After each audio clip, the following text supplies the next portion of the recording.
and thanks for tuning into today's video. I'm Emily from Handmade with Love, and I just wanted to come on and make a tutorial for this flat mail folder that I made. This one was using the Felicity Jane collection, and my first time making any happy mail, so I did do it off camera, or any flat mail. So I did do it off camera just so that way I could get the measurements right and kind of worked out how it needs to look and how it needs to be. So I'm going to be making some more today, and I'm going to show you how I put this one together. I'm going to use the Dear Lizzy She's Magic collection, so I'm super excited. This is also my first time breaking into this collection. I've had a few things for a while, and I've been seeing everybody use it. It looks so cute. So that's what I'm going to be doing today. So if you want to see how to do that, then stay tuned. So I got a little bit ahead of myself. I thought that I was recording, but I wasn't. So what you're going to need to start off is a piece of paper that is 12 inches long, so across, and then turn it and cut it to 7.5 inches, which I just did.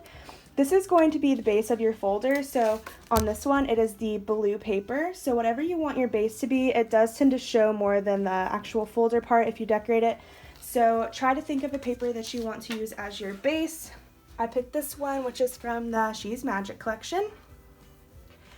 And now we're going to score it. So it's 12 inches across, and now I'm going to put it at the 6-inch mark and just score it right down the middle here.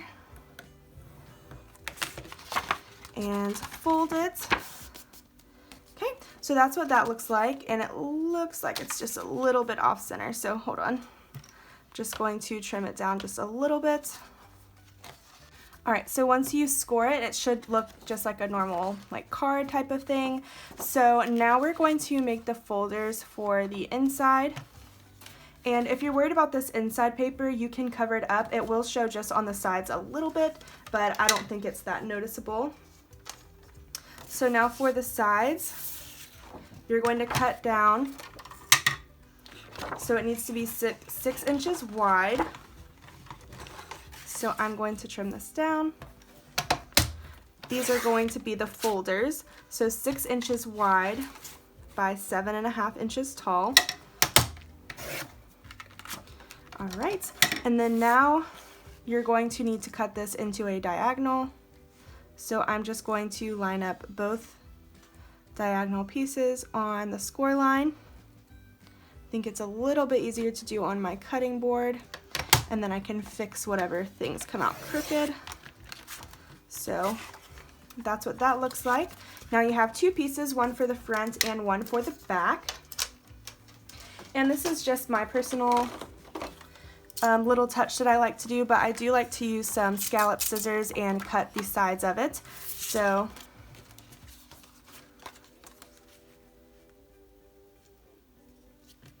this is going to be the folder on this side, so just making sure that it lines up before you start cutting, and it does. So now I'm just going to start adding in the little scallops.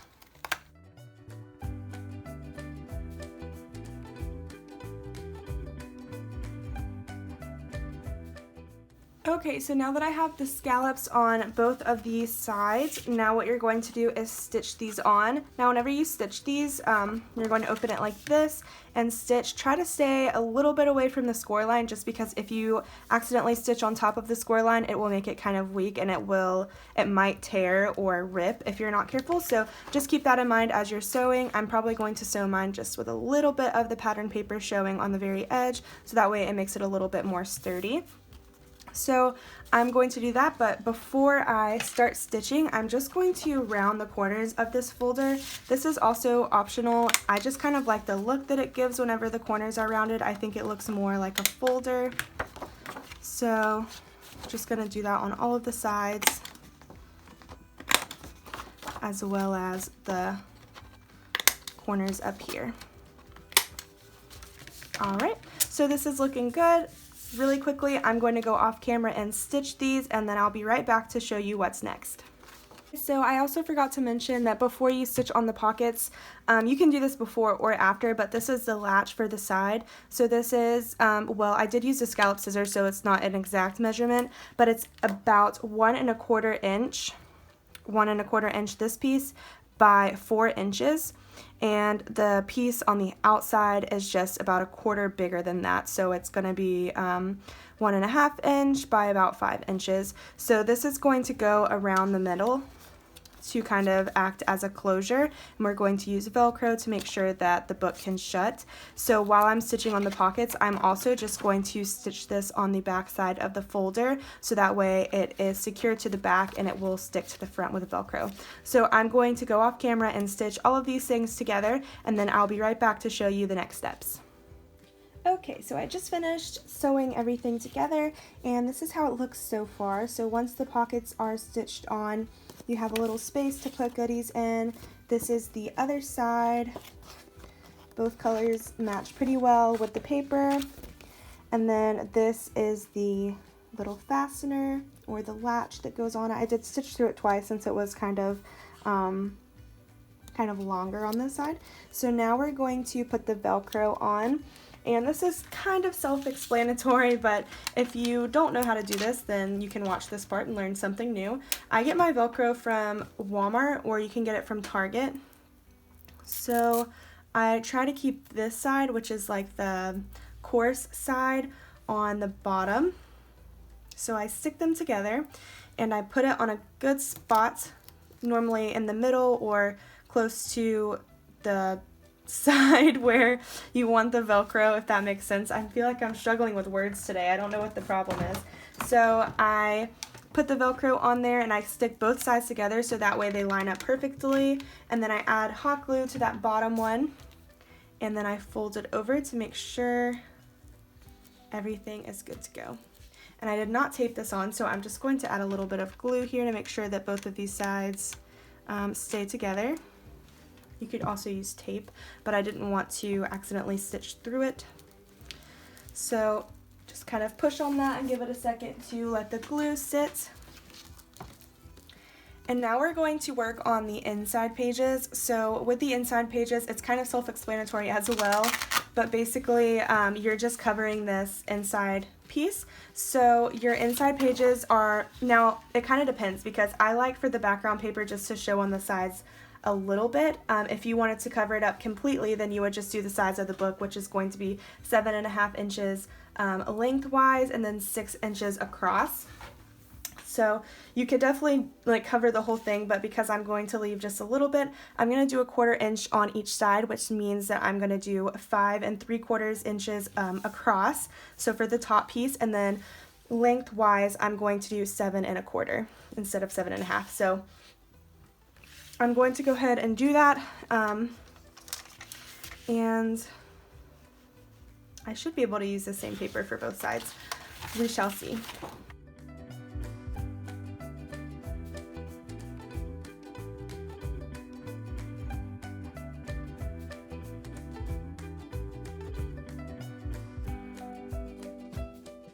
So if you did round the corners on your folder, I would suggest going ahead and rounding the corners on your actual pages too. So I'm going to round all of the corners really quickly.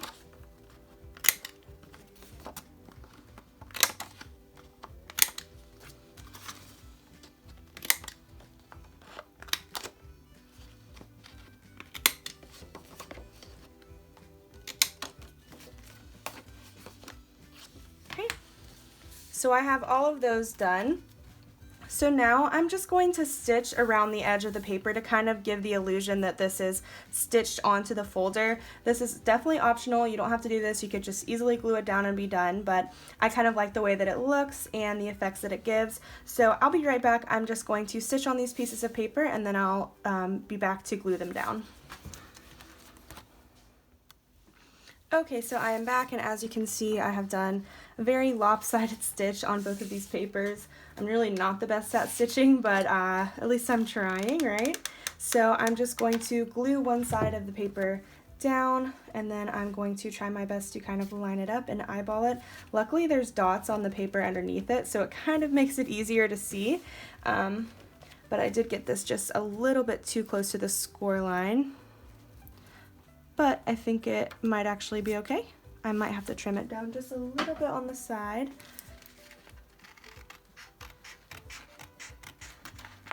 Oops.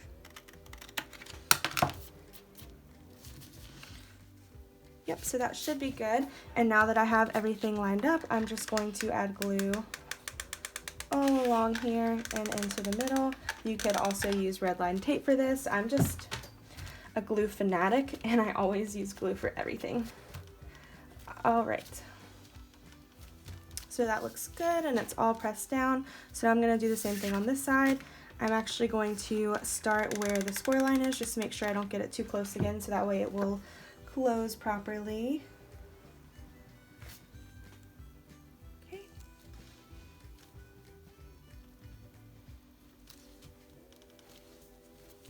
All right, so perfect, everything is lining up, and now I'm just going to add glue to the middle. It looks like I'm running out of glue. That should be enough to hold it down. Okay, so now the last thing that you pretty much need to do is just go ahead and start placing your embellishments in there. If you look on my last one, it kind of depends on what you plan on adding for what types of fasteners that you'll need.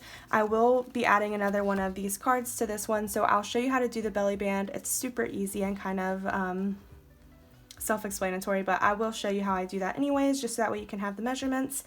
And for the rest of these things, you can definitely make 2 pockets if you wanted to. I think that would be a great idea, but I just liked having them on display. As soon as you open them, you can easily take them off. I just put them on a piece of foam tape.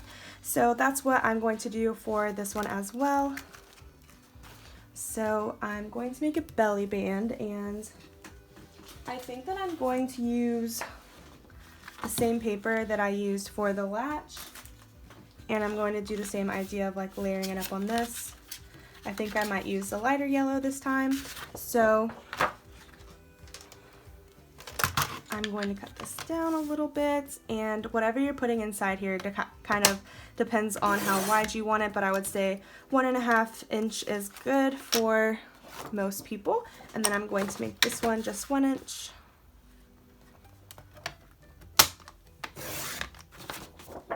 So that way you can layer them on top of each other.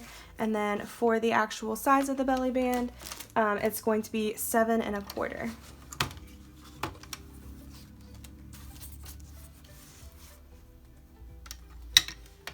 So they're the same length now, and as you can see, they overhang these sides. So all you're going to do is just score 1/2 inch on both.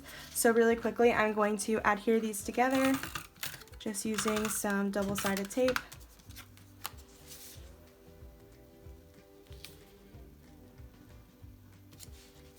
Okay, and then I'm going to score these at half. You could also eyeball it, which is probably what I'm going to do, but if you want it to be very precise, you could just score 1/2 inch on both sides, but I'm just going to fold it because I don't think that I need to score it. So right about there.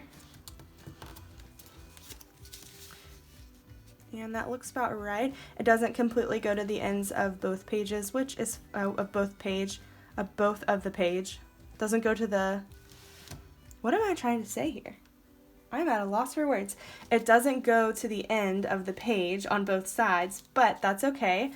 I don't think that that's 100% necessary depending on the size of what you're putting in here, and it doesn't look weird, so I'm just going to go ahead and add this down using the last little bit of hot glue that I have. Okay, so that looks good and it's on there even. And if you want to add something in the middle, you can go ahead and do that now or after you start putting everything in. So the very last thing that I'm going to do is I'm just going to add a little tassel to the side. I'm going to use my punch, and I'm just doing this on the outer page. So I'm just going to punch a very small hole here, and then I'm going to use an eyelet.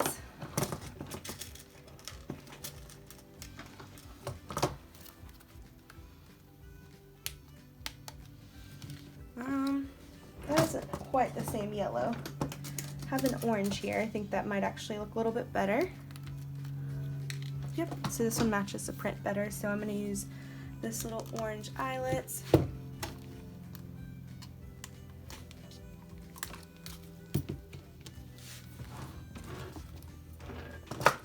And now I'm going to just add a tassel, and then I'll be right back to start decorating it with you guys.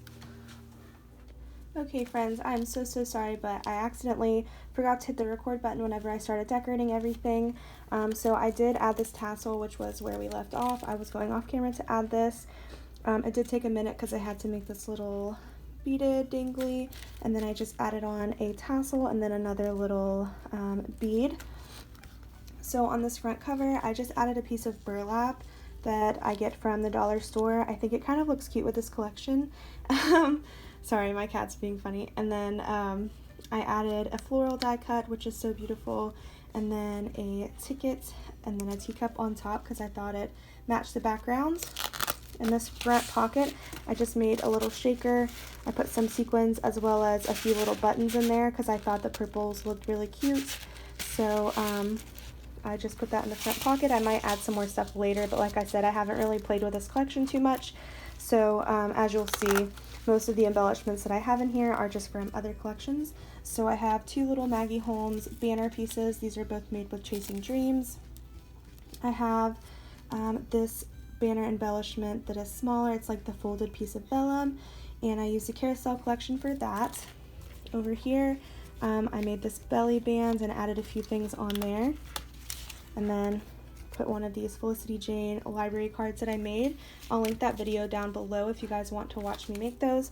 And then I kept the bottom of this super simple. I might go back and add some more later, but for now, this is how it is. Nothing in this back pocket until I get to play with the collection some more and make some more little embellishments. And then I was going to add just a small little button on there. I think there might be too much pink going on. So let me see. Blue one might be cute. That one's a little bit too big. Or maybe a purple one. Let me see if I can find a purple. I got this giant button container from Hobby Lobby. Or no, I got it from Hobby Lobby and it was on sale. It's part of the Paper Studio deal. So if you guys have the chance to go when they have their 50% off, try to pick up this button container. I find that the colors in here match a lot of different collections, and they're super cute to add on different projects or in shakers. There's all kinds of different sizes, and I think it's only like $2, $3 to get the whole container when they have the sale. So yeah, that was the last little finishing touch. It's not 100% centered, but that's okay. I hope you guys enjoyed watching this and got some inspiration for making your own flat mail. I do have another video more in depth on the one that I made for Felicity Jane. That one is on IGTV over on my Instagram, so make sure to go check out that one as well. And thank you guys so much for watching.